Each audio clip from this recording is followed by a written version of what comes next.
Why, hello, hello, hello. Hi, it is me. It is I. I am in a bit of mood, but I've got the flu. And I sat here for 40 minutes yesterday. You know, I'm good for it.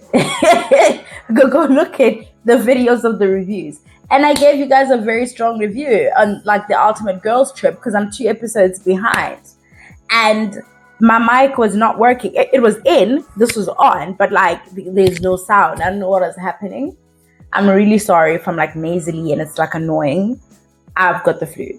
I can't do anything about that. But one of my friends sends me that challenge. Is his name Clentus? Or if I hope I'm not wrong. But I think I'm familiar with him on TikTok, sort of, not on here. And I'm gonna find him and follow him.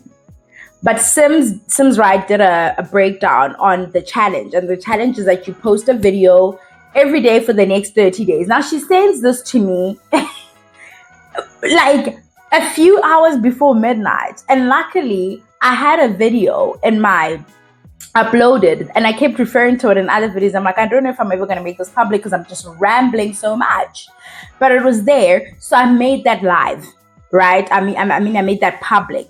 So we're gonna try. I don't believe in myself. Like honestly, I'm not known for consistency, which is sad. But guys, I want to get to 1,000 subscribers. Okay, please, like, let your people know about me if you like, or even if you don't. I don't really care if you like it. I care that you tell people to come on here and subscribe and engage with the content and stuff. Because I think the channel is old now. Like like it's old, but it's stagnant and it's not. Let's get Rahadi some numbers. When I got on here, these shirts, my long sleeve pick and pay clothing shirts, were relatively new. But guys, and I can't get new ones. Now I don't qualify for the challenge in the sense of making money. But Sims made a point to say, let's encourage the other YouTubers, that would be me, who don't got like the numbers that they need to like for the AdSense to make sense. But it could be a good practice round, and the more you post, the algorithm will be familiar, and hopefully that'll push out your content. So for me, I'm even scared to say I'm doing the challenge because I don't believe in me, guys. Like honestly, what is wrong with me? And that's not like me. Like usually I'm but we're gonna do it, and we're gonna start by talking about Denise Zimba, who is a former member of, I forgot what the name of that group is, but she's part of it, with Techies, and they had a reality show at some point. I don't know why I forgot the name because I've followed her career somewhat, her and Techies. They're both married to white men. Now, Denise has been going through a divorce, and we're learning some details. Sunday World, I think that's how I read the article, and I'll put the link. Or Briefly News, both of them. I think I read 2 articles. Posted, I saw on my Papanda, but then I went to look for like a full length article to read and stuff. She's been going through a divorce, but we've got more details as to what had happened to the homie. And there's a part in there where she talks about, or it's alleged that in court documents, it was stated as well that she found him, the grounds for the divorce is like she's been going through emotional abuse of sorts, and also alleges that she's found him pleasuring himself while on a phone call with another woman. And so if you're new here, usually when I have this kind of conversation, I'm having a broader conversation, right? Unless the conversation calls for me to like speak to the person directly. And this has triggered the conversation in me of thinking that white men are going to save us. I look at a woman like Dickies, right? I understand why she ends up with a white man. Denise has more dating capital, right? But I guess you fall in love with whom you fall in love with. But there is this like white dick savior complex that Black women are struggling with, especially the Black women that aren't preferred in our communities because of all the little anti things that about ourselves that we internalize, the anti-Blackness. The dark-skinned girls don't do as well. And so white men giving you any kind of attention. Look at Jodie Turner, like a white man making you feel like you're this and you're that. We don't often sit long enough with it to question if it's just a fetish or what's really going on. But all of this encouraging Black women to date outside their race, especially in the context of South Africa, with our racial tension still being so thick in the air for me anyway, and that I live in such a rural province with like the white community that I've had to navigate space with throughout schooling is predominantly an Afrikaner community. And they don't play that. They don't play all of this, them dating the blacks and the blacks. No. Like, even in the schools you go to, the language being used as a proxy for race, like, reinforces those harsh lines of like, we are not the same people. I'm not saying I don't understand why Atekis in particular would be encouraged to go that way, because the whole idea of it is like, oh, go where you're wanted and go where you're celebrated. What I'm having a difficult time with is thinking that it's automatically a better experience because he's white.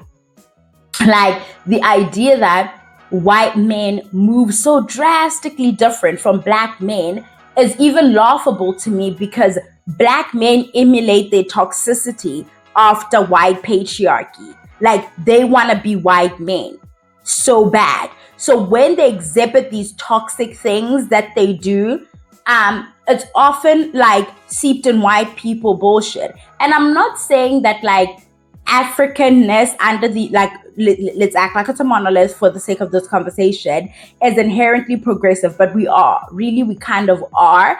And they came here with their rubbish and injected all kinds of like misogyny or misogynoir in this case, like into our cultures. And we've like taken on these attributes that aren't inherently African, and they've become a fabric. They've become part of the fabric of how we move as people. We're so convinced, like, some of the things that like Black men say, and they're like, oh, that's just African. I'm a person who comes from a matriarchal tribe, or a tribe that's rather progressive in that we, like, our region right now isn't a woman because of this politics, girl. But the point is, I come from a tribe where for the longest we were ruled by a queen, and we knew that. But the men of my tribe like subscribe to like weird little things where you're like, I'm sorry, like, where did you get that? The dominant culture. So it's absurd for you to think simply going over to date a white man is automatically an elevated and better experience. Like, you're guaranteed that. These people are the picture of violence. They've committed all kinds of unspeakable things. So I'm really disturbed when we push Black women into these spaces, because oftentimes what happens is that when you get there and the experience isn't this like very like vastly different experience from dealing with Black men, a lot of you out of shame stay longer than you should in that situation, because it's like, oh, it's going to get better, or I can't leave. I've also picked up on the fact that when Black girls date white men, they're willing to morph themselves a lot more and bend themselves out of shape, take on a culture that isn't theirs. Denise was living in Germany with her kids, and it said in the article that he did not want to pay for a plane ticket for her mother to come over and help them with the children. It's giving isolation. Just between us, bitches sitting here. It's giving isolation a little bit. And I've seen it with my own eyes, where you start to pull away from your Blackness because you are, that's how multiracial dating is like something I could not, like, I can't imagine having to be that uncomfortable at all times. Like, honestly, like, there's a discomfort, like being in like your homes with your white partners. I can't wait to fucking leave. Like, I feel like I can't laugh too loud. It's not allowed. Like, culturally, they they're always whispering because they're fucking plotting some shit always. Okay, whatever. But like, the black girls for me sacrifice a lot more of their identities because, you know, as per patriarchy, you take on this person's name and their culture and blah, blah, blah, and you cease to exist. But it's so far from your culture that you end up giving like a lot more of yourself to these situations. And I just don't get that dynamic. I never have. So in our effort to say, hey, black girls, don't exclusively like just look at the guys that look like you were specifically made for them. We must temper ourselves, if you would like, or be honest about. It's like, are you guys listening to the white women on TikTok? Because with Jake, little Brad are behaving like Pedro Madumi. It's not really, it's not, they're the same. They go to the same conference on the 14th of Feb. I don't know where you guys think they go. Like, I'm not surprised. This is Denise's experience. I would not be surprised if another person, in another celebrity we know, is in like a partnership with a white man and they come out and they have similar talents. I don't know what you got. Like, white men are deviants. Like, that's their default coding to me. Because they get up to some shit. Like, have you... They're not going to save you. That's what I'm saying. If you're looking to date outside of your race, looking for, thinking that, oh my God, it's going to be so different and I'm going to be such a princess, I first of all don't know where you're getting that idea, but it's not going to work out like that, right? Now, if you fall in love with a person and they happen to like be of a different race, I mean, shit, right? That's life, apparently. I don't know. I will fight that shit. I will fight that feeling until I'm blue in the fucking face, because now I have to go deal with like the antics of your family members, work around whatever isms they are, like whatever micro shit. It's already hard enough just dealing with like it's already hard enough that I'm gonna have to deal with like your sister who's at like 5 kids with her loser boyfriend, and now she's mad that I'm here because I'm finishing them. You understand? I know that dynamic. I can do something there. Do you understand? And it's not like, but it's like now I must go deal with like a white rahadi. Oh, bitch, no. My kids and I, no. We could never go through that. But that's my take on that. White man will not save you. White men are not performing any better than black men. Men are rubbish. That's the takeaway. It's men are trash. Like, there's no race there to qualify anything. They're just trash.